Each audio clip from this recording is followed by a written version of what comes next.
call this meeting of the Villa Park Village Board on August 4th, into 14th to order. It's at 7:30 p.m. Clerk Kornecki, please call the roll. Trustee Aiello. Trustee Silella. Here. Trustee Kazone. Trustee Case. Here. Trustee Tucker. Here. Trustee Wagner. Here. President Bolfus. Here. Next item on our agenda is any amendments to the agenda? Seeing none, we'll move on to number 4, the swearing in of Michael. What? Two? What? What did I miss? Oh, the Pledge of Allegiance. Yeah. I'm so excited. I want to get this going.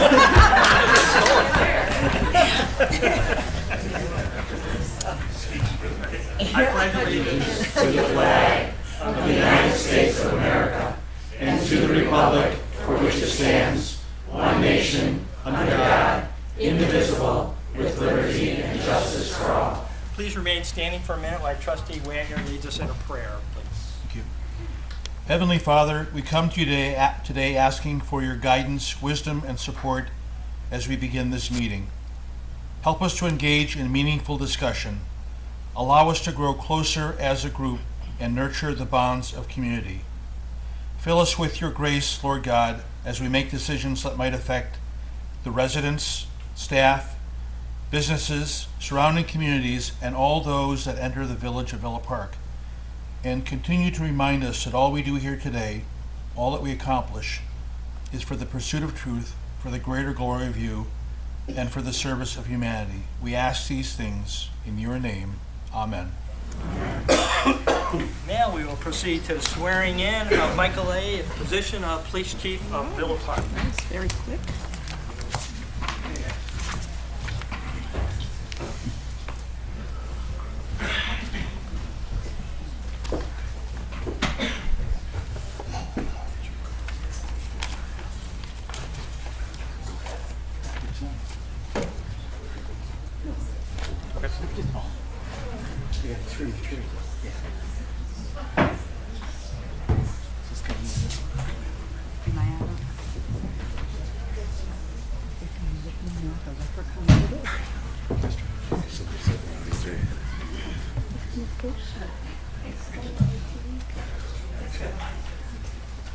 Okay, begin.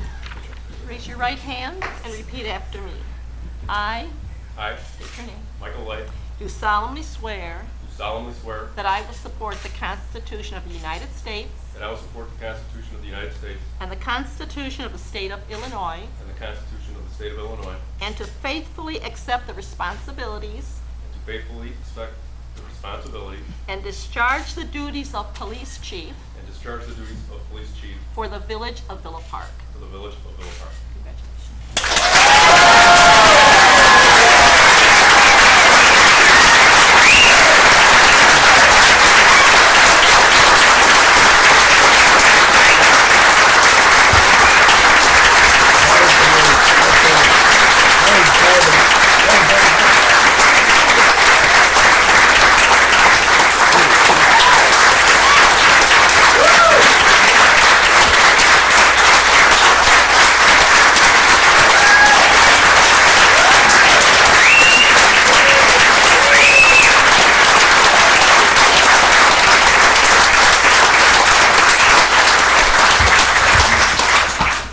Thank you.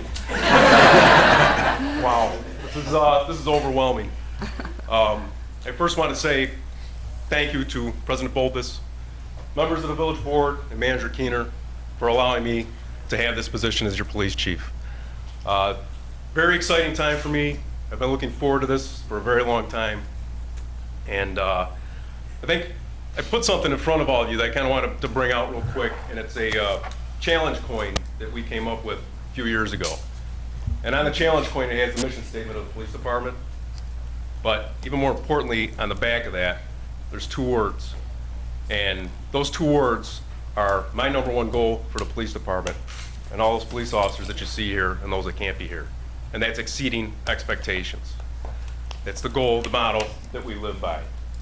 And if it wasn't for these other 59 men and women of the police department and the awesome job that they do 24 hours a day, 365 days a year, I wouldn't be here right now. So I want to thank all of them that are here and those that have been here in the past as well. So please join me in thanking all of them.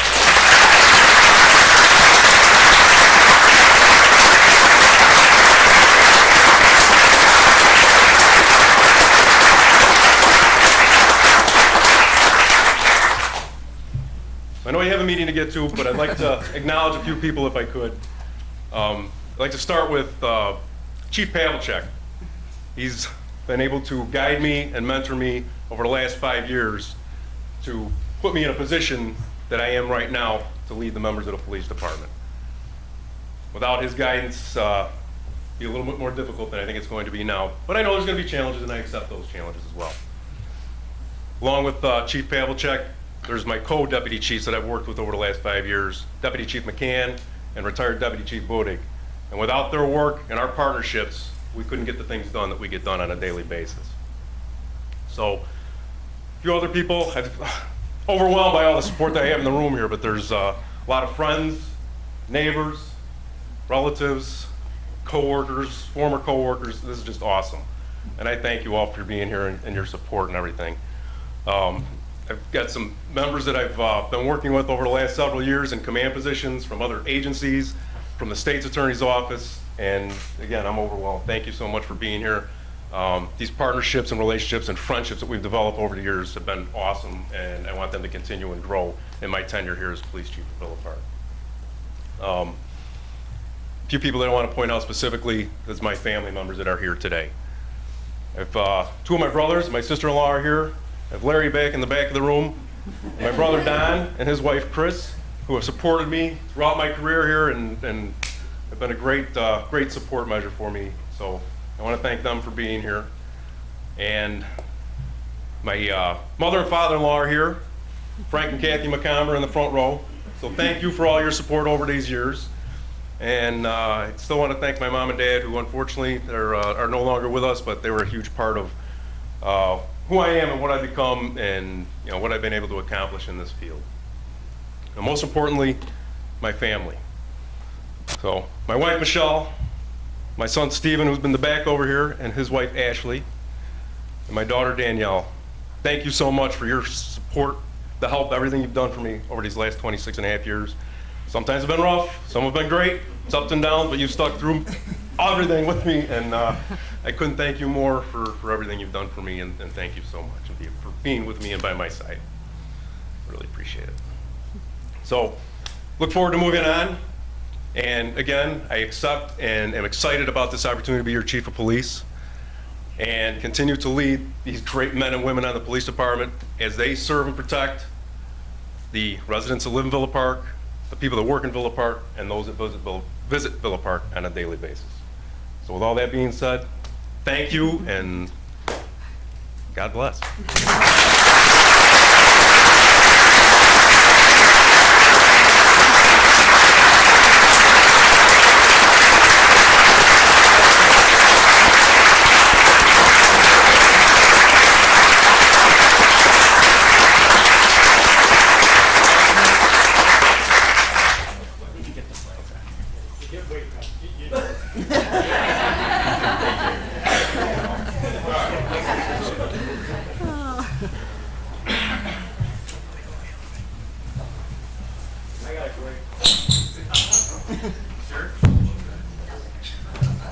You all right, Chief?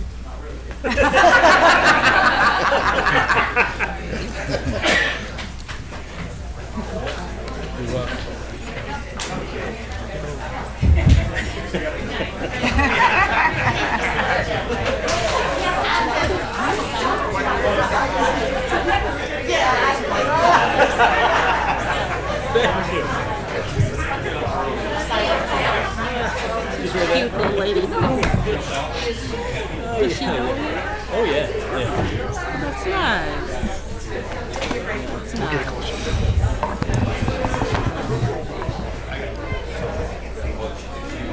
wonderful. it was, wasn't it? And then it's such the right person, the right time. She looks more funny. I don't know many I people. think we'll wait a couple minutes. She's like, "Well, it was."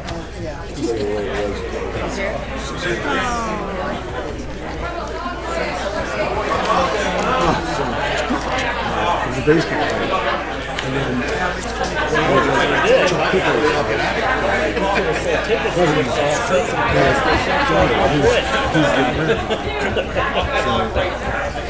Holy cow. First wife was married. So I was over there and he goes, you look like,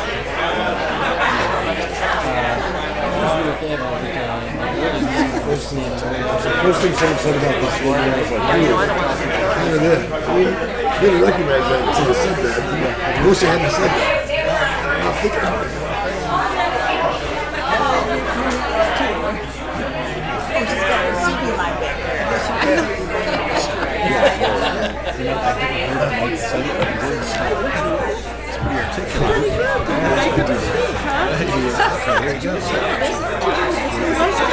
This one, almost there, so we'll do now this thing.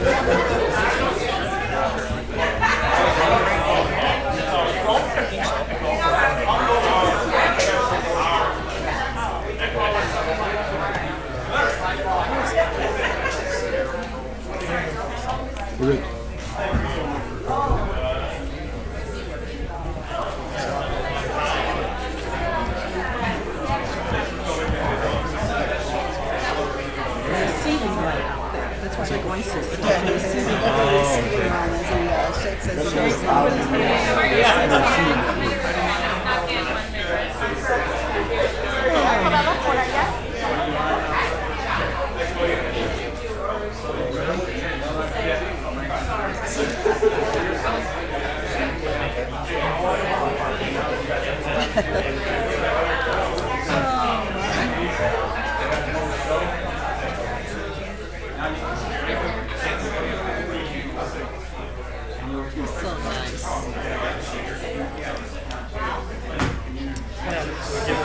Anytime you're ready, Your Honor.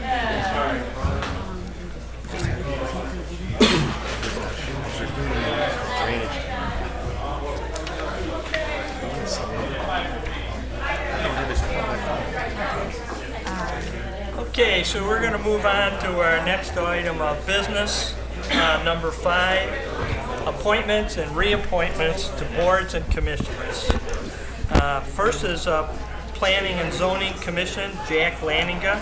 It's an appointment. All these that I'll be reading off, terms end in 2020.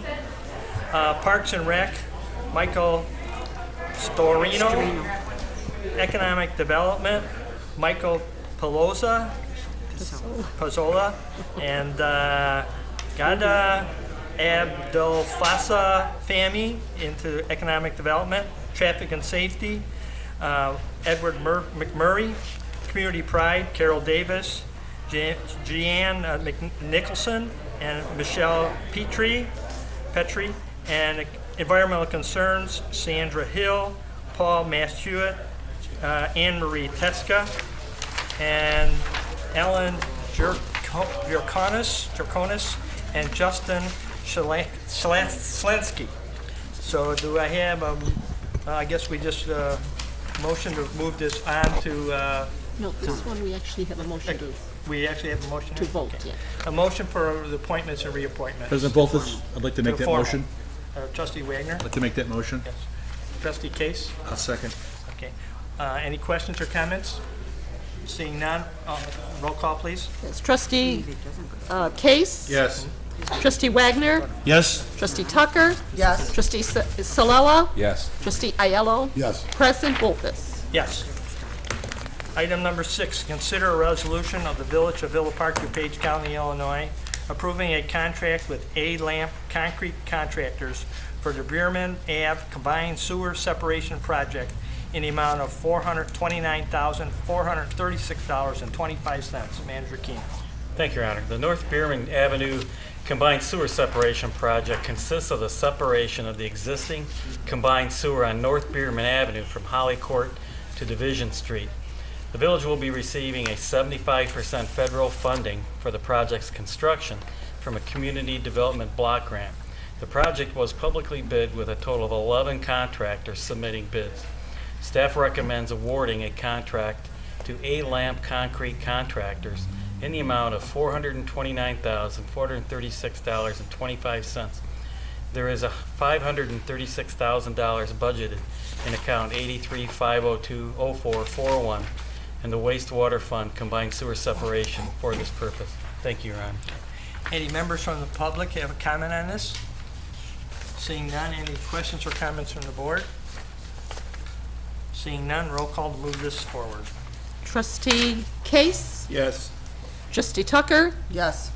Trustee Salella? Yes. Trustee Ayello? Yes. Trustee Wagner? Yes. President Bolfus? Yes. Item 7, consider a resolution of the Village of Villa Park, DuPage County, Illinois, authorizing an engineering service agreement between the Village of Villa Park and Trans Systems Corporation for Washington Street green infrastructure improvement in the amount not to exceed $99,985.69. Manager Keener. Thank you, Your Honor. The village will open bids for the construction of the Washington Street green infrastructure improvements on Tuesday, August 15, 2017. Trans Systems Corporation of Schaumburg, Illinois, has submitted a proposal to provide Phase 3 construction engineering services for the project to the village at a cost of $99,985.69.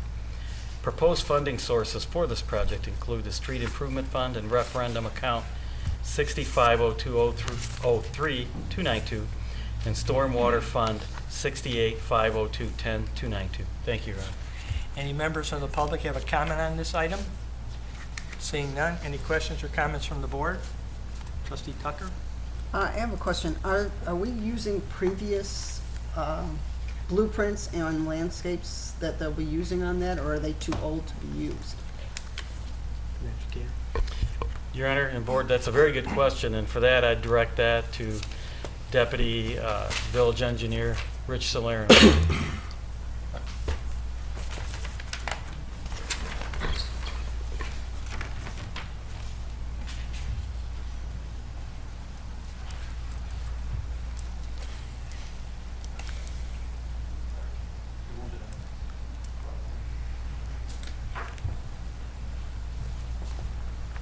Good evening.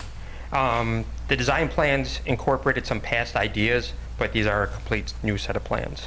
So, which is encompassing multiple areas within the village. One being on South Euclid, another on Grant Street, and also bioswales along Washington. So it's a number of different areas within the village for the green infrastructure. Correct, but the old blueprints are not that, because we did have previous ones. We Done had, by a past engineer firm, so that's why I was asking, were they not in?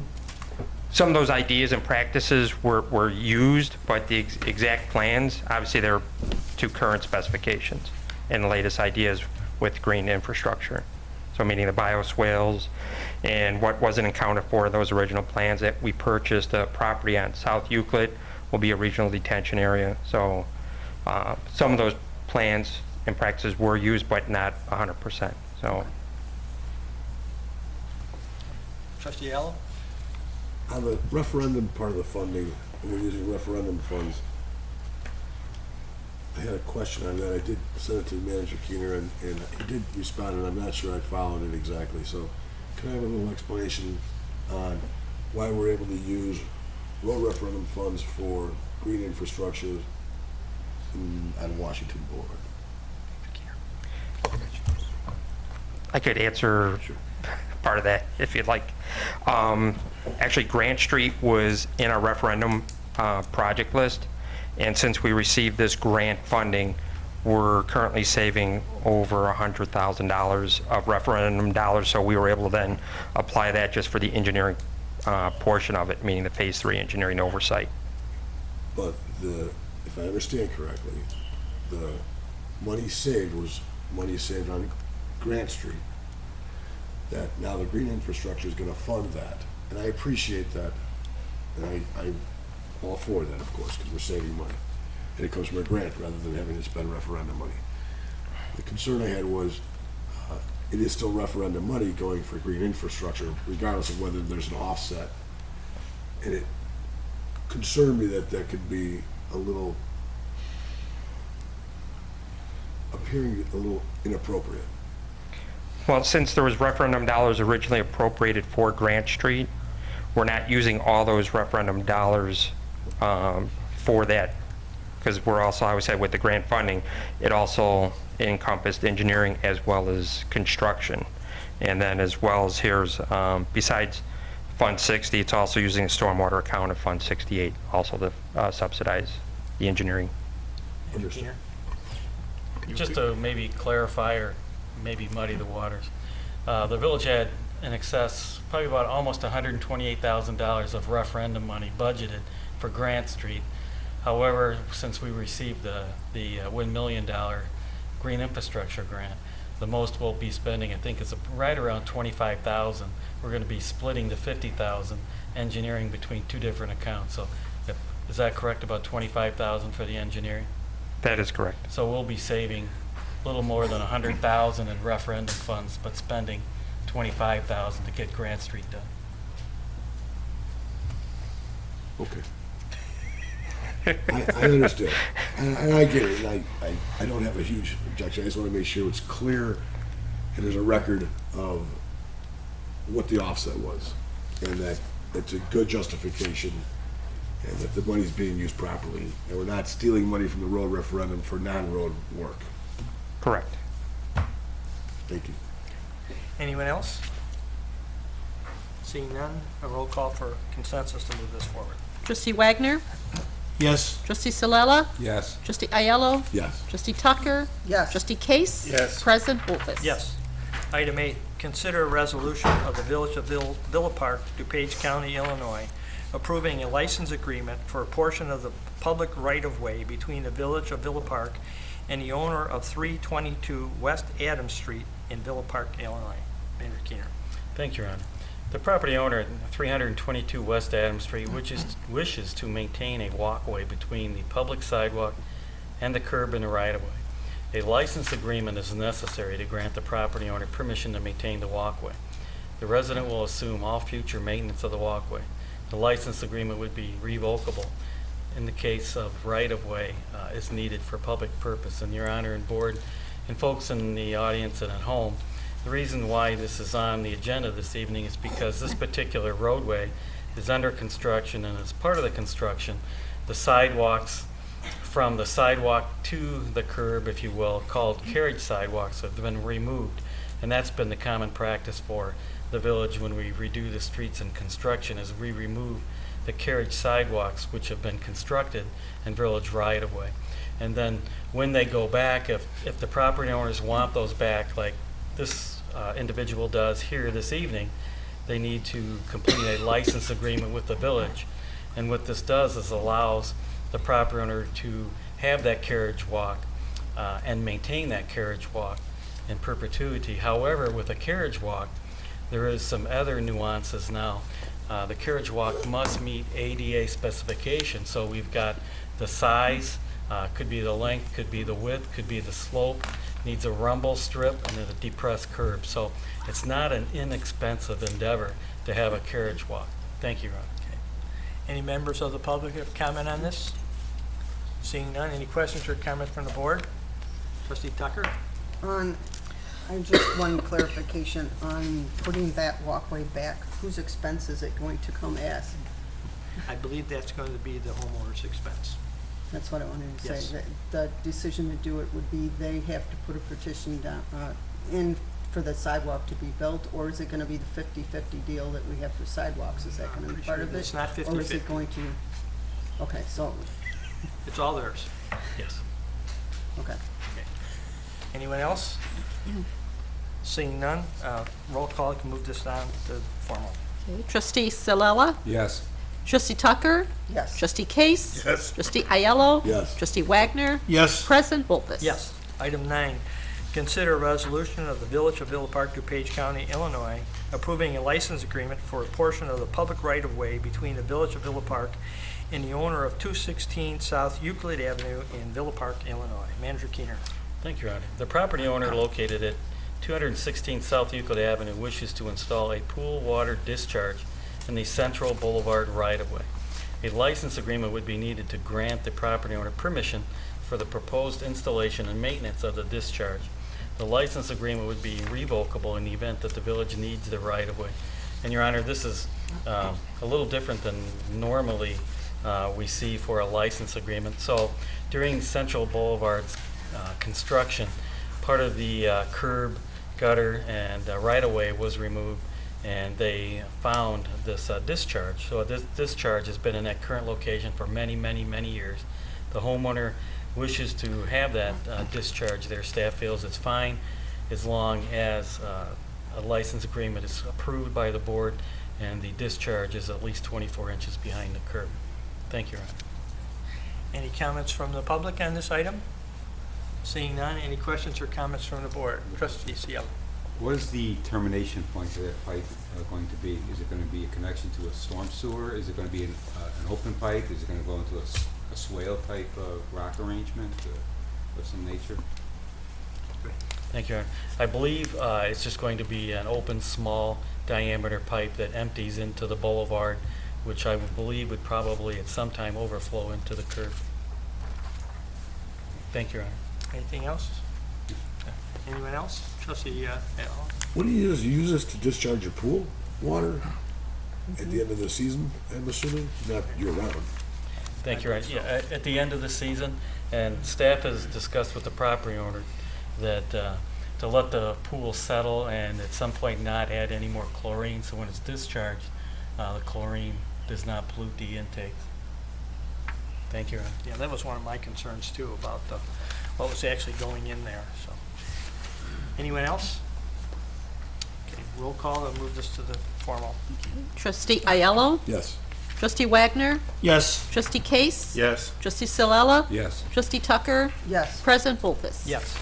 Number 10, consider resolution of the Village of Villa Park, DuPage County, Illinois, approving an engineering design, construction, and construction engineering service for the St. Charles Road Bridge with V3 Companies of Illinois, LTD, in the amount not to exceed $50,000. Manager Keener. Thank you, Your Honor. The village was only recently notified by the Illinois Department of Transportation that the St. Charles Road Bridge has deteriorated to the point that it requires a lane closure and a 15-ton weight restriction. V3 Companies has proposed to complete emergency design, construction, and construction engineering of repair efforts on the failing bridge beams instead of closing a lane of traffic across the bridge at a cost not to exceed $50,000. Funding would be taken from the Street Improvement Fund 60-502-10-299 non-referendum. The village would also seek to apply previously awarded state grant funds towards this project. And Your Honor and board and folks in the audience at home, this is kind of a complex issue, but I'll start it off, and probably at some point, Your Honor, if you would allow, direct it to Deputy Village Engineer Rich Salerno to answer some questions. But so this kind of came out of the blue for us. We were notified by IDOT out of Springfield one afternoon via email. They did a bridge inspection, obviously inspected the St. Charles Road Bridge. The inspection didn't go well, obviously. The bridge has deteriorated since its last inspection. The village does not perform the bridge inspections. That's an IDOT function. The bridge's capacity previously to this discussion was 20 tons. So after the inspection, the village was notified to decrease the tonnage from 20 to 15. Obviously, that is going to cause some issues. The most weighted vehicle that can cross the bridge now is one of our ambulances. No fire vehicles, no tractor trailers, no school buses, no transportation buses like Pace. Additionally, the westbound outside lane has deteriorated to such an amount that IDOT has directed staff to close that lane ASAP. They've given us 30 days to accomplish this. It's not quite an easy task to close a lane, especially when northbound 83 has 2 left lanes coming on to St. Charles westbound. So what we've done is tonight before you, Your Honor and Board, there's the proposal to do a temporary fix, which entails the installation of 2 steel beams, which would be installed underneath the bridge to support the failing bridge. And that would last, those beams would last us 2 to 3 years or so until the bridge was reconstructed. Now, what we've done in the meantime, this is going to take approximately 60 days. The beams have to be manufactured and they have to be brought here and installed. So within probably 60 days, the beams will be installed if this measure is approved this evening. But we're also taking a look at lane shifts. In other words, narrowing the lanes but keeping 4 lanes of traffic open, 2 in each direction, because there is 22,800 vehicles that cross that bridge every day. Tremendous amount of traffic. So if we were to close 1 lane, there would be significant backups westbound and into Elmhurst and probably north and southbound on 83. So the first thing we're doing with V3, our consultant, is the lane shifts, followed by the emergency measure of the 2 steel beams. Additionally, this measure this evening talks about, or it states, not to exceed $50,000. Staff was notified late this afternoon that in the proposal, it does not include $15,000 for the large crane, which will be needed to move the steel beams. And Your Honor and Board, rather than changing this measure this evening, if this is approved underneath my purchasing power, I will have them write up the crane as a different pay item, a different invoice, so this can move forward in a seamless manner. And because we have been in discussions, I don't know how many discussions now with IDOT in the last 7 days to keep the bridge 2 lanes in each direction moving, and the steel beams, along with public education. Right now, we firmly believe that we can do message signing in Elmhurst and in Villa Park, so and on North and South 83, so you don't take a left turn with a tractor trailer and you have no place to go because you cannot cross the bridge. And so let me toss it to Rich Salerno to kind of elaborate on my garbled response. Well, it was extremely accurate, Manager Keener, with where things have progressed lately in regards to the St. Charles Road Bridge over Salt Creek. What's on the screen and that was handed to each of the trustees this evening is a draft proposal of the lane reconfiguration. As Manager Keener said, the good news with this actually allows to keep traffic flowing. All the lanes currently open just by narrowing them. We'll also be shifting the taper as well as the storage for the left turn eastbound to go northbound on Route 83. As Manager Keener said, we have many discussions going on with Illinois Department of Transportation, both down in Springfield as well as District 1 in Schaumburg.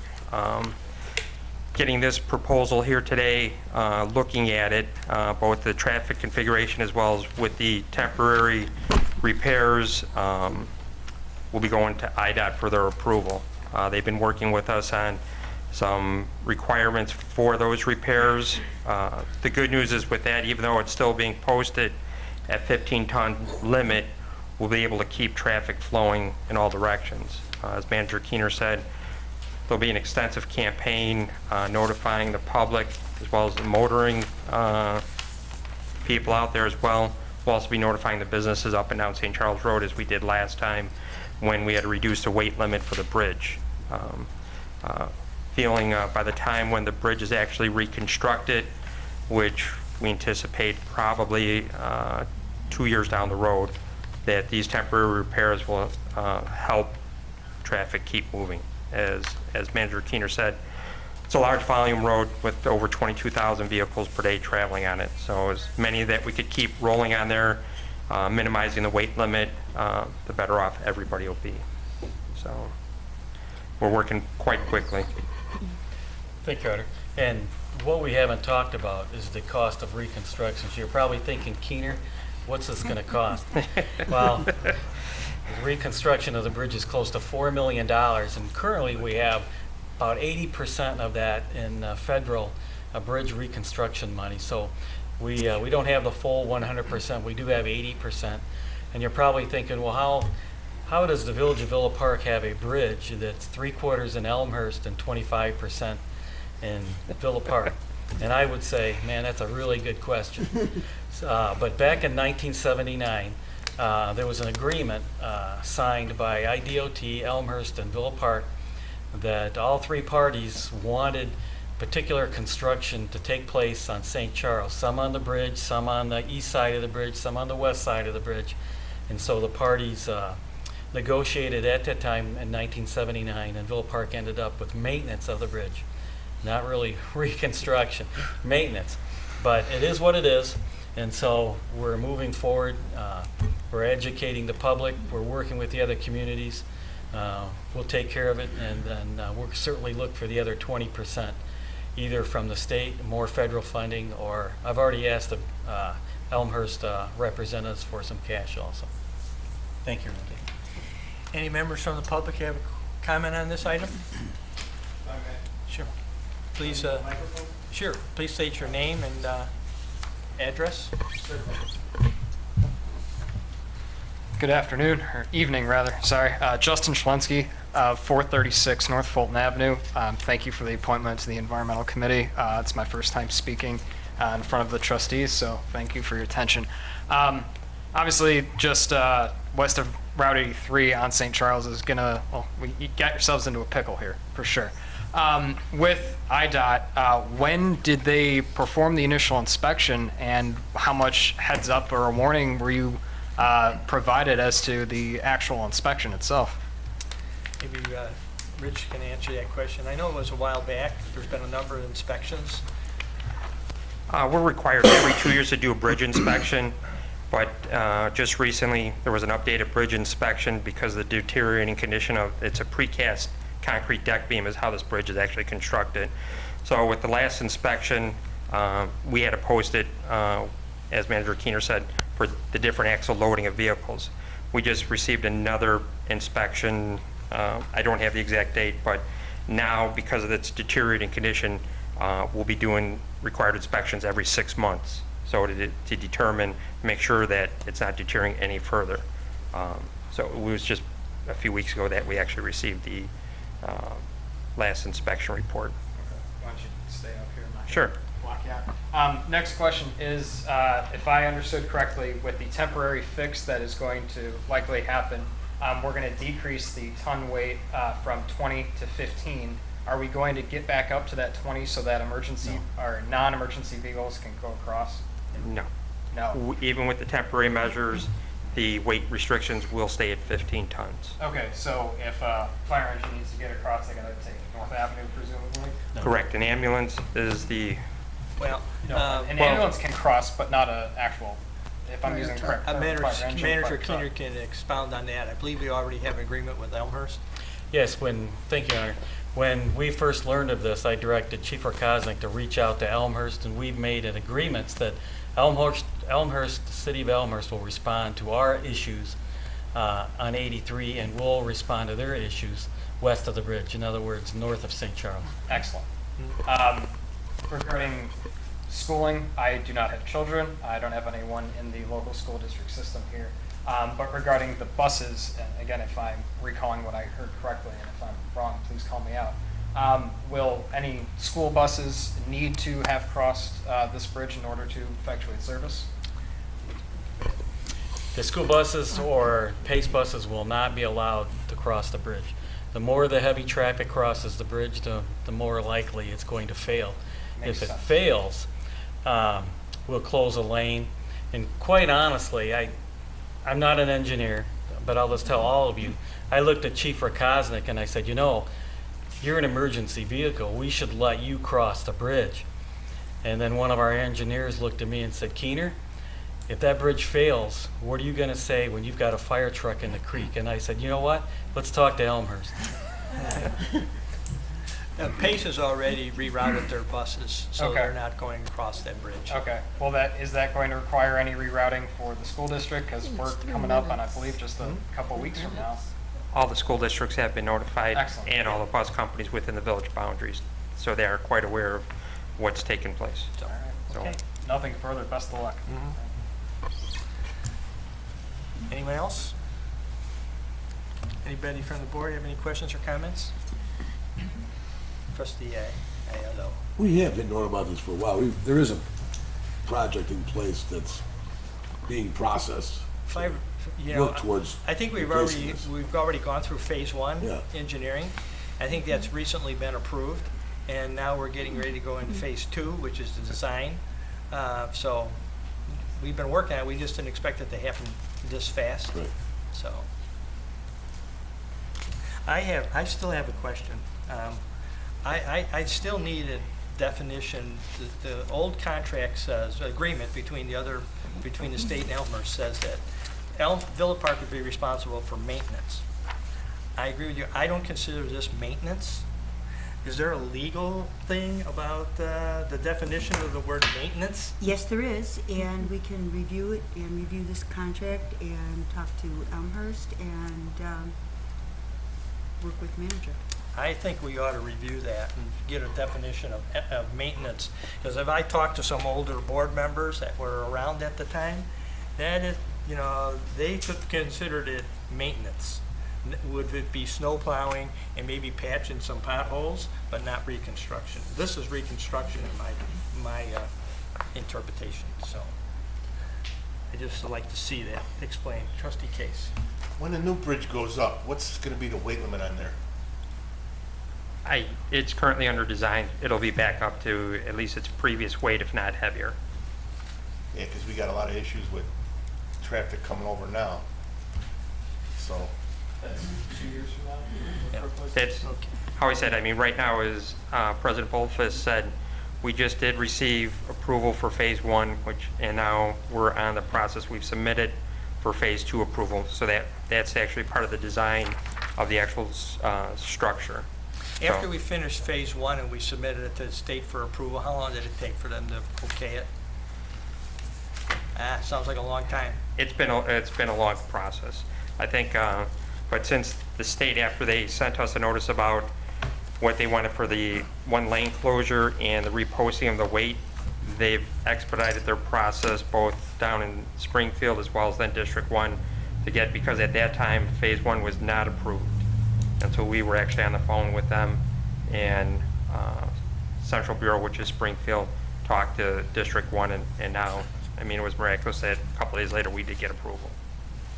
Amazing. Anyone else? Trustee Allo. Last item.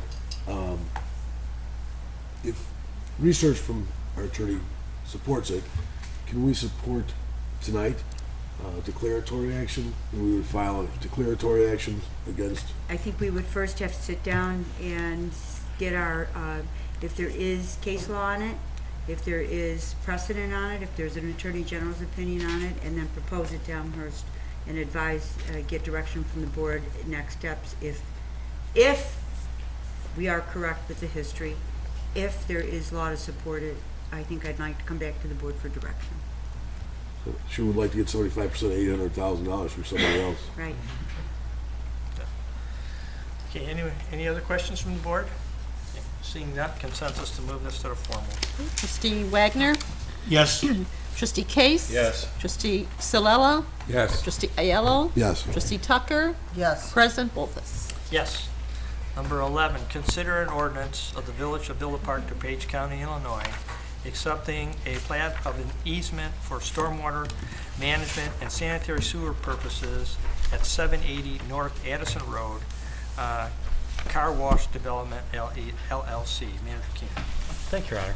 A new car wash was constructed at 780 North Addison Road, and stormwater detention has been constructed as part of that development.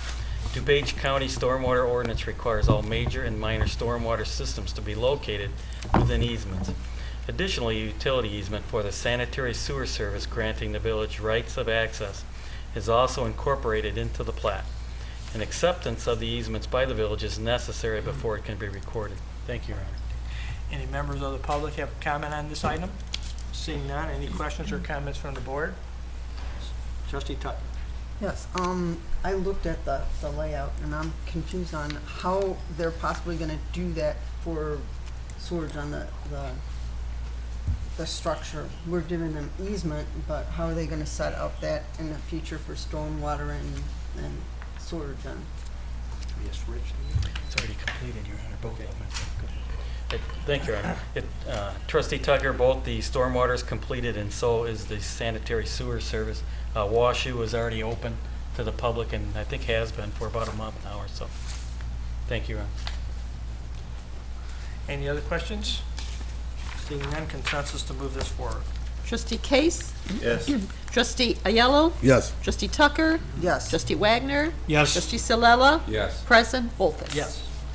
Number 12, consider an ordinance of the Village of Villa Park, DuPage County, Illinois, modifying the parking restrictions on North Avenue, Illinois Route 64, frontage road, from Kramer to west to the north. No, wait a minute, let me start that over.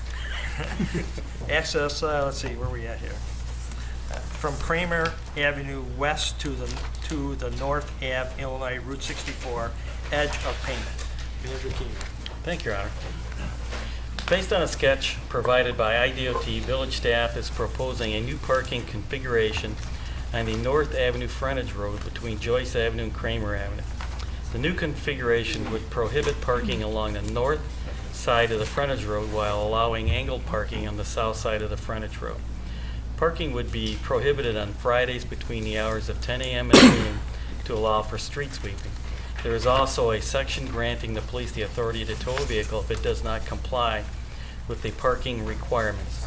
To implement these changes, an amendment to Section 14-207, no parking zones, Section 14-223, designated parking spaces for the handicap, and Section 14-225, permit parking, north side of North Avenue frontage road of the Villa Park Municipal Code is necessary.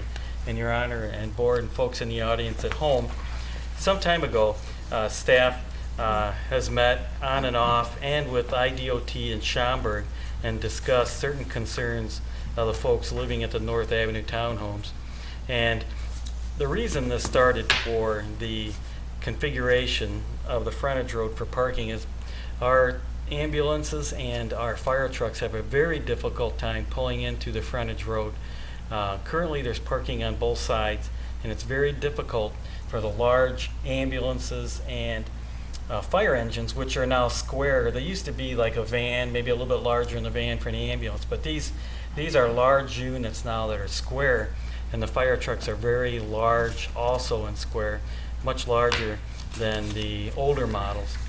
And so as a result, we took a hard look at the parking configuration in this area, and in December of 2016, we changed the parking to permitted on the south side only parallel, and it was very constrictive. Folks did not like that, and so we took their concerns to heart. Their concerns were street sweeping, that the village didn't sweep the frontage road, and snow plowing. So when IDOT plowed the frontage road, the snow flew up over the steel guardrail and landed on the automobiles. So when we met with IDOT, they listened, and they came back with actually a sketch. They drew the sketch themselves, and what the residents and staff really wanted IDOT to do was move the guardrail. Well, IDOT did not want to move the guardrail, so what they did is they permitted angled parking on the frontage road. And what that'll do, if it's approved, would be to pull the automobiles into diagonal parking on the south side, thereby allowing street sweeping and more efficient snow plowing. So when IDOT plows the front or plows North Avenue, the snow will fly up over the guardrail, but at least it'll land on the frontage road where we can come through with the snow plow and scoop it out of there, and obviously street sweep and do a better, more efficient job there. However, it does reduce the number of parking spaces from currently what they're doing now. So if you take a look at the layout, which is in your packet, there's 3 different layouts. I think there's areas 1 through 4. And so areas 1 through 4 create 66 angled parking spaces and 3 handicap parking spaces, which I don't believe exist now. However, in the configuration right now, legal parking spaces in the frontage road, there's 77. But what causes a huge issue is not only both parking on both sides of the frontage road, north and south, but there's some folks that continually park in the egress, ingress areas, which really causes an issue. And you'll notice in the text this evening that we talk about a towing, and that would be for those particular areas in the egress and ingress. If there were vehicles parked in that area that we can't get in, we would tow those. It isn't a citation, hey, we hope you move in 24 hours. We just pull in and we tow them. And that's kind of a hard way to look at it, but when someone needs an ambulance to their home and they can't get through, that's kind of a difficult situation to be in. So, Your Honor, what I did this evening is a little out of the ordinary. This evening, we just have this to talk about and listen to areas residents' concern. And if it moves forward, it would be on the August 28th on the new agenda, if the new agenda is approved. And that would be another time for staff to listen and the board to listen. And then the final action would actually be on September 11th during the new form of the agenda, because this is actually a code codification, so it takes several readings to get through. And by doing this, we'll listen to the concerns and comments, and maybe there's some adjustments that could be made, Your Honor and board, or maybe not, but it still allows some time for some comment and some listening. And the folks were notified via letter in English and in Spanish, Your Honor, and notified that it would be brought this evening for discussion and presentation. So with that, I'll be quiet, Your Honor. Thank you. So with that, we're open up for comments from the public. I ask that you keep your comments to 3 minutes, and we're here to listen. As Manager Keener said, there won't be any action taken on this tonight. So, anyone? Please sign in and your name, address.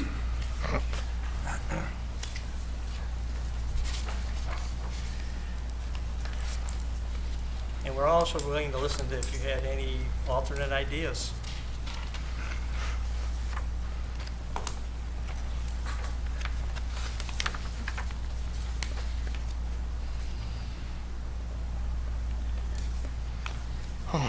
John Carpenter, 945 West North Avenue, Unit E. The first thing I find that I don't agree on is that IDOT snowplows get to dump their snow on the village street, and a common citizen doesn't have the right to do that. He'll be cited. There's a discrimination there. Less parking is not good. And when they reconfigure the street, North Avenue, way back when, we asked the village and IDOT not to take our parking away. And they took our parking away, some of our parking. Okay, I had one other thing to say, but I'm too nervous, I forgot it. Thank you. Thank you. Just a reminder, we have 3 minutes. So.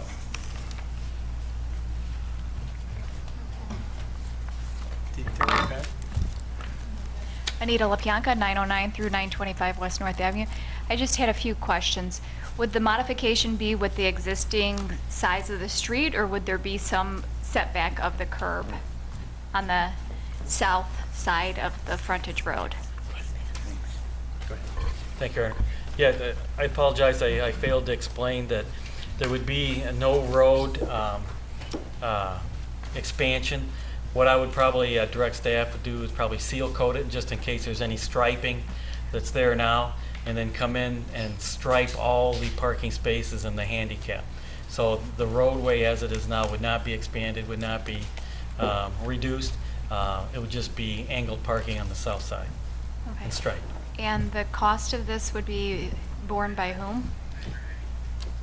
Thank you, Your Honor. Be borne by the village. So we have a striping machine. Whether we do it in-house or as a third party, that's to be determined, but yes, by us, the village. It's our frontage road. And the expected date when the changes would be finalized? I heard Thank you, multiple Aaron. meetings. Yes, as I mentioned before, this is multiple meetings, so if this is a move forward and approved, it'd be approved Monday night, September 11th. It would take time to mobilize, so hopefully the repairs in the rear roadway would be completed by then, which would assist with the parking. But we would like to have it completed probably, I don't know, sometime maybe in October or so. Okay. And although this should help with the emergency vehicles, the snow plowing, and the street cleaning, is there any plan for increasing parking spaces in any way in the future? I mean, the dilemma here is that you have 18 buildings with 6 townhomes per building, and you have 66 parking spaces there, which at one time were probably 3 or 4 times that before IDOT and Villa Park reconstructed North Avenue and cut the parking spaces. We're probably down to about a third now, because it used to go all the way from Joyce to Kramer on both sides of the road. The road was much wider. There was a large ditch there. So this alleviates some of the problems, hopefully, but it doesn't solve the problems for the residents, being there's not enough space. So was there any discussion with IDOT about extending back to Joyce or doing something like that? Because it's still going to be the same problem in the end. There's not enough parking for the residents. I don't know if there's any discussion. We'd like to, if you had any ideas, you know, but do you have any comment? Yes, Ryan. Go ahead. Thank you. Yes, we did take a look at the grassy area to the west. However, to excavate and create parking in that area was costly, and as we've talked about before internally as staff, that the North Avenue TIF does not have enough TIF funding to complete the extra cost at this time. That would be something, if staff was directed by the board, that we could plan possibly in the future budget through roadway funds, but there is no current TIF funding available in that area to expand the parking. Okay, thank you. Anyone else? Please sign in. You have 3 minutes.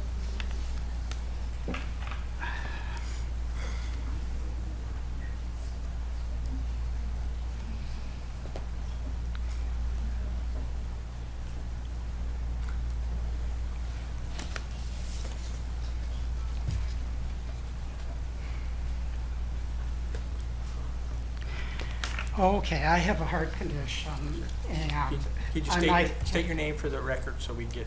Pardon me? State your name, please. Matthew Tarvash. Okay. I might have to stop talking. I have a heart condition. My wife and I live at 622 South Grant Avenue. It's the 3/4 width street. If you notice, all homes, the driveways on both sides of the street line up together so that a person backing out of their driveway can back up onto the apron across the street or even into their driveway to make their turn to get out on the street. Our home is one home that does not have a driveway across the street. When they built the home last year, they put the driveway on the opposite side of the street. So when a car parks there legally, because there's no driveway there, we cannot back out of our driveway without hitting that car. We have to drive on the grass on the parkway in order to get out, not to hit the car in back of us. So we're asking if 2 signs could be put up with arrows saying no parking between signs directly across the street from our driveway. Because we can't drive across the street when a car is parked there, because there's no driveway there, cars parked there. Okay, well, I'll tell you what, we'll have the manager look into that, and somebody go out there and take a look to see what these, you know, what you have over there. And See, it's what we only a can do. 3/4 width street, so cars are parked so close to the center of the street that with a truck, I cannot back out. I have to go on the parkway. Go ahead. Thank you, Your Honor. Would you be so kind as to give Mr. Salerno maybe your contact information so we can follow up with you? Thank you. Thank you.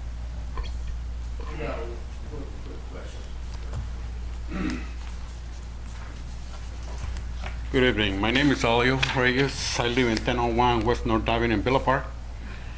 I'm here, but anyway, looking for the parking too, you know, but I mean, I know the answer too, you know. But my other question is, like, I mean, they installed cameras in there. But I mean, I don't know if the camera is still working or not. Because the last time, a couple days ago, somebody shoot, like, I want to shoot my wife with a gun. I want to know if the camera is working or not. It's too risky because right now there's a lot of gangs in there, a lot of drugs in there. Nobody can concentrate. The police one in there too, you know. And that's what I mean, concentrating there too, you know, because probably you want to put attention and to be somebody murdered there. But that's what I mean. I want it for the cameras, you know. I want to know if they're working. Yeah, they are. Go ahead. Thank you. I think somebody stole one. I believe they are working, but if you'd be so kind as to give Chief Rick Kosnick your contact information, we'll follow up, and I can have... Yeah, and the other thing too, they damaged a car too, you know. That's what I mean, when I file them to what's going on there. The cameras work or not? Yes, I believe they do, but we can follow up with you and discuss it with you kind of... Yeah, that's the only way what I want to Happy know, concentrate on that thing, because there's a lot of bad neighbors in there, a lot of drugs and everything, you know.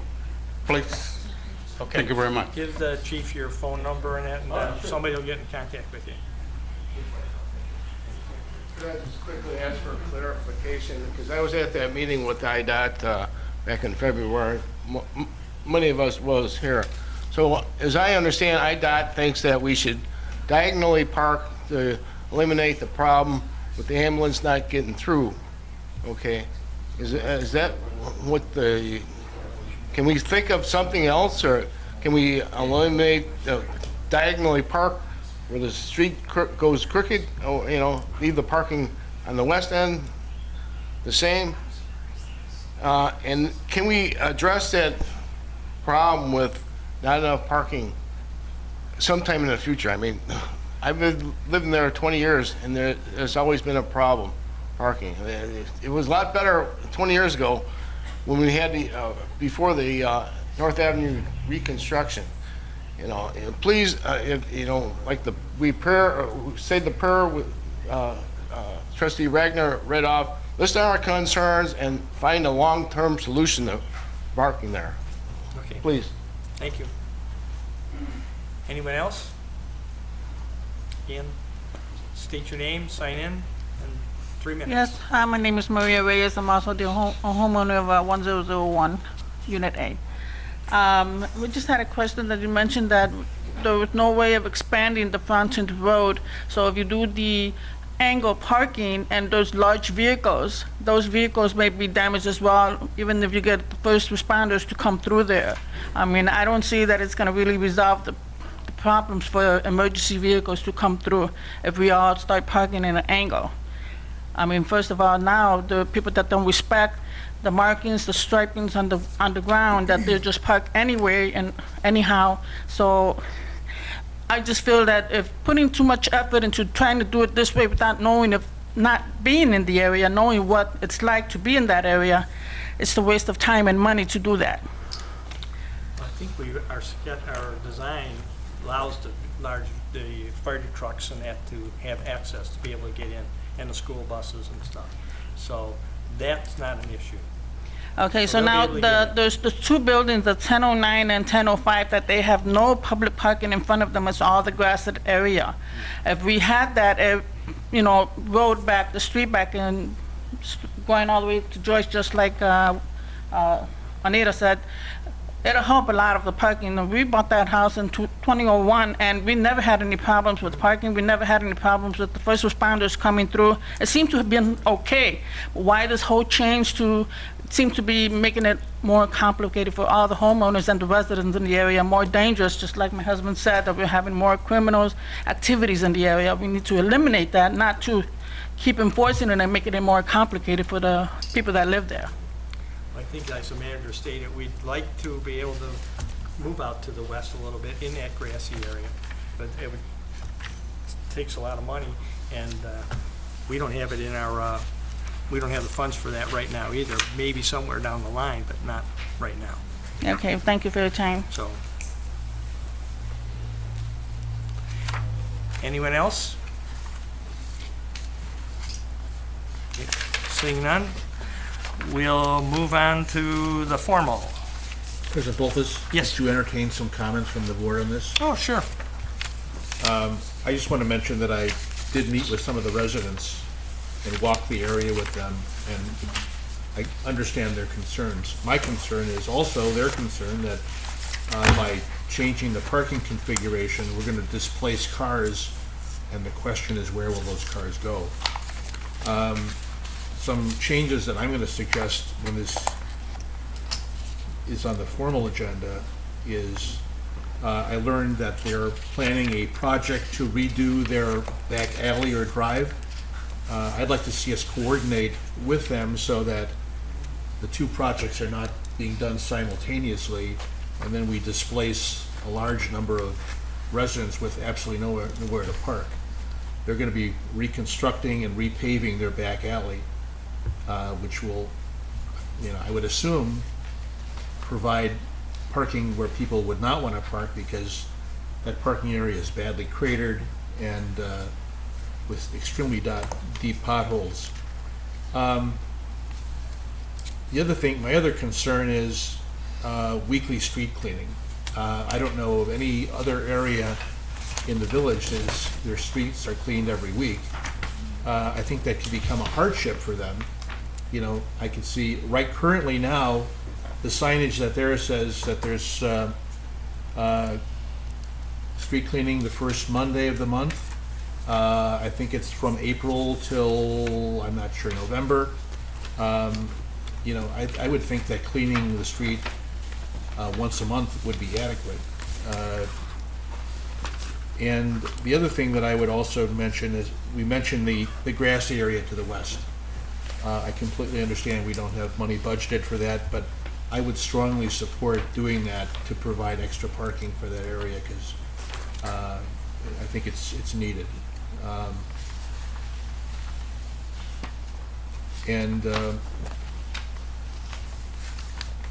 Yeah, that's all I have at this point. My concern is if we eliminate parking, and I fully understand the need for emergency vehicles to have complete access to the area. I completely support that.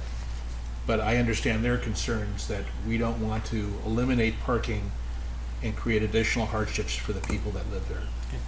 The managers made notes of, we'll address those. Yeah. So, Trustee Allo. Go ahead. Yeah. Just one suggestion, if we could have staff consider. In there in the village townhouses, it's 108 units altogether. You want to take it up a parking, we put 77 parking. That's what I heard. Any family they got 2 or 3 cars, maybe 4 cars. Where to park in the car sooner or later? Later we'll start fighting to something for the parking. Well, that's what we're trying to figure out, how we're And that's what I mean. Before they take it away the street, like that street they walk, they park at least another 50 cars in there. See, now they want to be a big problem later if you do that. Yeah, that's what we're Thank trying you. to figure out, where to put the cars. So, Trustee Allo. So what I would ask staff to look at is a portion of this vehicle parking would be shrunk to as small as you can get, because you can go 8 feet, 8.5 feet, 9 feet, depending on the car. You could do compact cars restrictions so that maybe half or so would be compact, and maybe you could pick up a couple extra spots. Yeah. So, Understood. okay. Hi, my name's Rick Rokas. I live at 941B West North Avenue. I'm one of the longest tenants there. I've been there around 41 years now, believe it or not. But the thing is, diagonal parking there, I understand your viewpoint. It'll never work. And here's the biggest reason. You have to, you can't solve this here. You got to see it. You got to feel it. You got to understand how we live. Okay, if you park diagonally, you're going to get a mom with 3 or 4 of her kids, and they go, oh boy, look at the ice cream guys there. And they're going to push the door open. I've got a dent on my car. $300. Ask any body shop. $300 a panel. The rear panel, $300. The front panel, the front fender, it's all $300. So this is going to happen. There's going to be fights. Neighbors who are friends right now are going to be, a little aggravated, mad, teed off. Why IDOT took that away, I'll never know. I called a meeting years ago, 6, 7 years ago, and they said that we need grass. Villa Park needs grass. So I suggested that he go in his pocket and pull it out, and we'll all have some grass, because that made no sense to me. What we need more parking. What are we supposed to do when somebody, let's say you have graduation party, 3 or 4 graduation parties. Where do the people go? My son, you know, we watch our grandkids. My son can't even park. He has to park in front of the fire hydrant. He picks up at 6 o'clock. He picks up the kids from our house. He has to park in front of the fire hydrant and put his blinkers on so he can drag the kids in the car. There's no parking. You know, this lady over here, she comes back at 9 o'clock at night from work or school, and she had no place to park. She goes around back into her spot. Someone else is there. Some visitor or somebody that's working on cars, and they just put them there. Now, I know you can tow, you know, if you own the property, you can have someone tow the car away in that. But there's you know, I would like to see some of you folks come down there and just see what happens. When you go down there, you'll see, as Mr. Wagner might attest to, you know, the smell of marijuana in the air, the open gang meeting right there, right next to us, one building over, an open gang meeting right out in front. You know, the cameras, nobody knows if the camera works or not. We're having problems with, somebody ran down the street, hit a few cars, bounced off some cars, I don't know, when they're drunk or high, whatever. But one of the ladies, well, you know, they knocked off her side view mirror, and she said, well, I'm paying for the cameras, get the camera. And so one of the police officers, according to her, she said that the police officer said, well, we don't, you know, we're not going to bother with the camera doing it. What time did it happen? Well, she says, I don't care, you know, last night. Find out, see who it was. Maybe you'll get a plate. Yeah, I don't see any reason, you know, if we have to pay as taxpayers, having cameras up there that don't, you know, revolve, or they're just in one direction. Because I've seen guys do drug deals right under the camera. Mm-hmm. You know, the camera's here and there they are. Right. So what's the camera looking at? I'm just asking. Mm-hmm. Thank you for your time. Okay. So, just one more quick comment. I'm sorry. If we say there's a problem, why doesn't IDOT, who created a problem, fix their own problem? okay. Anyone at the board? Anyone else? Can I make a suggestion? Can we, Just 30 seconds. What Okay. about on-street parking on Lincoln Avenue or Ridge? Permitted parking? okay, we'll make a note. Okay. No, this is just a discussion. We're not Yes, moving this now on. we go to, No, it's not on the formal. Is it? no, it is not. No, it's not. This is just information. Okay. Okay, we'll move now to the formal agenda. Any public comments on agenda items on the formal? So that would be 3 through 4. Okay. Any? Seeing none? Okay, we'll move on to the consent agenda. Oh, any amendments to the agenda? Seeing none, we'll move on to the consent agenda. The consent agenda is everything which we've talked to on the COW, except for the bill listing from the week of July 24th and July 31st and August 7th of 2017 for the total amount of $2,098,673.68. And also the minutes from the village COW meeting on July 24th, 2017, and the minutes from the village formal board meeting on July 24th, 2017. And items see D through I are items that we just talked through on the COW. Do I have a motion for the consent agenda? Trustee Yellow? So moved. Do I have a second? I'll second that motion. Trustee Wagner, any questions? Seeing none, roll call vote. Trustee Case? Yes. Trustee Tucker? Yes. Trustee Silella? Yes. Trustee Ayello? Yes. Trustee Wagner? Yes. President Bolkus? Yes. Item number 4, second and final reading of an ordinance of the Village of Villa Park, DuPage County, Illinois, amending the Villa Park Municipal Code, regulating the regular meetings of the Board of Trustees. It is recommended that it is a recommendation of the village attorney that the order of business for regular meetings of the Board of Trustees be updated to reflect more current municipal practices. Including within this proposal is a change in the meeting start time from 7:30 to 7 p.m., as well as the following order of business. So the order of business will pretty much be the same. There will no longer be a COW. We'll start with the roll call, go to the pledge. We have public comments on agenda items. Then we'll go to amendments for the agenda. Number 5 is proclamations. Then we'll have our consent agenda.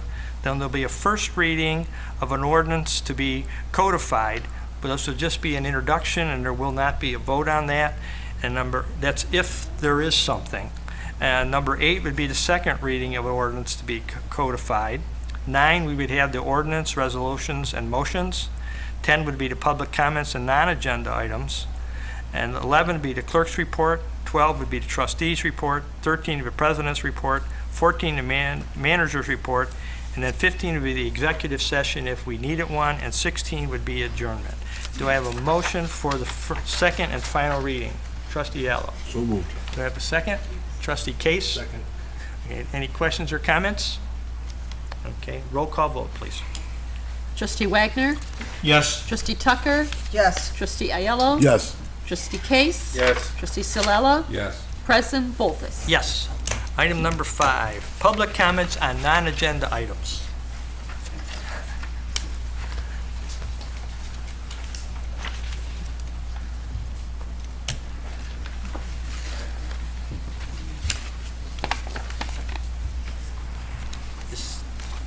After you sign in, state your name for the record. You have 3 minutes.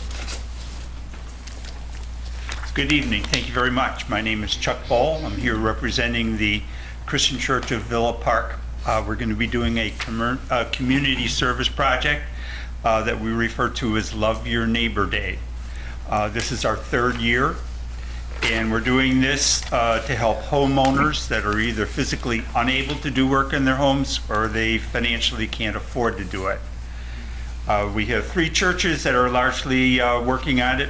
My church, the Christian Church of Villa Park, Calvary United Methodist in Villa Park, and also St. John's Lutheran in Lombard. And the people that we are addressing are largely in Villa Park and Lombard then. We've done this 2 years. We've had about 50 volunteers each year. We have a few professionals, but most folks are like me, just an everyday homeowner that wants to help folks out. Each volunteer has a form and they identify what skills they are capable of doing and comfortable doing. And then we have somebody go to each site and evaluate what needs to be done. And we match up then the people with a site depending on what their skills are, how much time and how many people we need.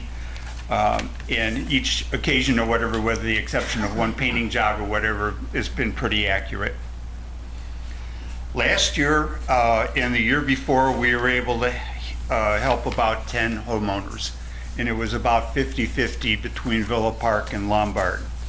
And the kind of work that we did was painting inside and out, door repairs. We did a wheelchair ramp last year for somebody that has a wheelchair continuously. Yard work and a lot of yard waste and trash. We had over 100 bags of waste last year that we collected. We also did some things like one homeowner said she did not have a refrigerator or a stove. We went out and bought used refrigerator and stove and put them in for her. The year before, similarly, a lady in Lombard said she had not had a working furnace since March. One of the professionals in our group was a furnace man. We bought the parts. He went in and fixed her furnace in advance of the fall and the winter coming. We create lunches, take it out to all the workers and the homeowners. Our expenditures have been about $1,700 each year, and quite frankly, it's a great surprise of whatever money is not our problem. We receive donations from the churches, from our denomination, and we're in good shape right now. We've also found that, like with our food last year, it was all donated by stores to us, so we appreciate their assistance. One of our challenges, or the challenge of our last couple years, has been trying to find the people that need our help. Apparently, we did a good job because we have so many applications this year. We're worried now we don't have enough volunteers. I appreciate some of the folks here on your board have volunteered to help us. Thank you so much. The website for us is www.ccvponline.net. And that would have our forms on there and any further explanation that somebody might want about our project. Any questions, comments? Thank you. Yep, thank you. Anyone else with a non-agenda item? No, okay. Okay, then we'll move on to the clerk's report. Okay, yes, I just have one thing to mention, and that is with the change in our agenda, just so the public will know, the audience, whoever comes in, if you want to speak on an agenda item or a non-agenda item, as President Bolthus went through that, there will be sign up in the beginning before the meeting starts. And I will be taking down the names, and especially with the agenda items, note which agenda item you want to speak about. And then the non-agenda item will be another sheet that'll say, of course, that you have something else that you'd like to speak on. If, once the meeting starts, President Bolthus at those times will also ask, did somebody come in that didn't get a chance to sign up? And that would be handled as another person can't speak. So it's not that you can't speak at all, it's just that it'll be a lot more organized because now we know exactly where we are in the meeting, and it'll be done kind of easily and it won't be confusing. So I just wanted to explain that, so thank you. Okay, thank you. Okay, we'll move on to the trustees' report. Trustee Ayala. Oh, he's gone. Okay. Trustee Tucker. I just wanted to bring up a few reminders. The summer concerts are still going on at Cortese Park at 6:30 on Thursday night through the month of August, so please stop by and do those. Check on that.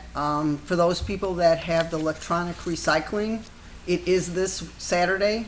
I know some of us forget and then we try to dump it at Public Works on other days. Please don't do that. Do it this Saturday. It's always the third Saturday of the month from 9 to noon at the Public Works building right here behind Village Hall. So we appreciate you doing that, and don't dump it the rest of the time because then they have to figure out what to do with it. Thank you. Sunday, there is a car cruise that goes on the corner by Central and Ardmore Avenue. It's open to anyone that has an antique car or a non-antique car. Just come on by. It's just a group of people that bring their cars to sit there from 4 until dusk. And we welcome the company. It's just open for anyone to stop by and talk. A lot of people come and socialize at that time. If you don't have an antique car, that's okay. Come and join us anyway. It's just a social event in the village. I was asked by the Community Congregational Church, which is at 410 South Cornell, to let the people of the village know that on the first and third Saturday from 9 to noon, they have a kids' clothes closet open for families that are in need, especially right now during school time, that they're getting ready for school. It is open. It has school supplies for people that are in need and can't afford it to stop by. Again, it's open on the first and third Saturday from 9 to noon. If anyone would like to donate to it, they said they're in badly need of underwear. There's girls and boys underwear, sizes from 2T to 16. And any school supplies that you want to stop by and drop off for the kids is also greatly appreciated at this time. Okay. Trustee Wagner. Thank you, President Bolthus. Just a couple things. I want to once again remind folks about the Welcome Home All Veterans event, which is going to be taking place at the VFW also on September 23rd. It's going to be a busy day. This is going to go on from 9 a.m. to 6 p.m. There's going to be a lot of resources there for vets and their families. on how to access benefits and help. So really, and they're also looking for volunteers. So if you're so disposed, you can do Love Your Neighbor Day and then run over to the VFW and help out. Also want to let folks know that the Villa Park Junior Women's Club opened up registration just recently for their Trick or Trot, which is a 5K run that they do. It's going to be on Saturday, October 28th. Registration starts, you can register online, but you can go register the day of. It'll be at the gazebo, 7 a.m., and the 5K race starts at 9 a.m. It's a lot of fun. Folks dress up in costumes. I know some folks on the board enjoy dressing up for Halloween, so we would encourage people to support them. This is how they fund their scholarship for young women at Willowbrook. And was very fortunate to attend the most recent opening at the Park Art Center.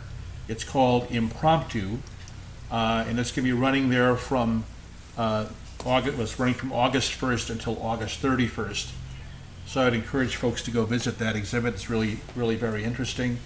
And remember, they're a not-for-profit, and encourage folks to make a donation when you go in there. And I just happened to read the comprehensive plan, and I know you, President Bolt, has had some part in putting that together. And it's interesting how in our comprehensive plan it mentions support for the arts, how important the arts are to our community, and how important it is for us to support them. So just wanted to add that as well. And that's all I have. Thank you. Thank you. Trustee Ciala? Nothing to report. Trustee Case? Nothing tonight. And then we'll move to well, I guess it's my turn, the President's report. The only thing I had, just want to remind everybody that our next meeting will start at 7 o'clock. That would be on the 28th. So our meetings from now on begin at 7. Okay, Manager Keener. Thank you, Your Honor. Just one quick item. Excuse me. The village has switched over to its new VoIP phones, voice over internet protocol. So if you were to call Village Hall, you have several different options now to get to the right person. So we're very thankful. The old phones were very antiquated and have reached the end of their useful life. So the VoIP phones are very nice. Thank you, Your Honor. The next item is executive session. Do we have anything that has to be taken care of? She has no report. No, she's It's not. okay. We'd cut her right out. Right out. No, Your Honor, number 11. Everyone's picking on me tonight. Okay, so we don't need, we'll just, let's move on to adjournment. Do I have a motion to adjourn? Yes. I need a first and a second. Trustee Ciala is first and Trustee Tucker is second. All in favor, say aye. Aye. Okay, we're adjourned. Thank you.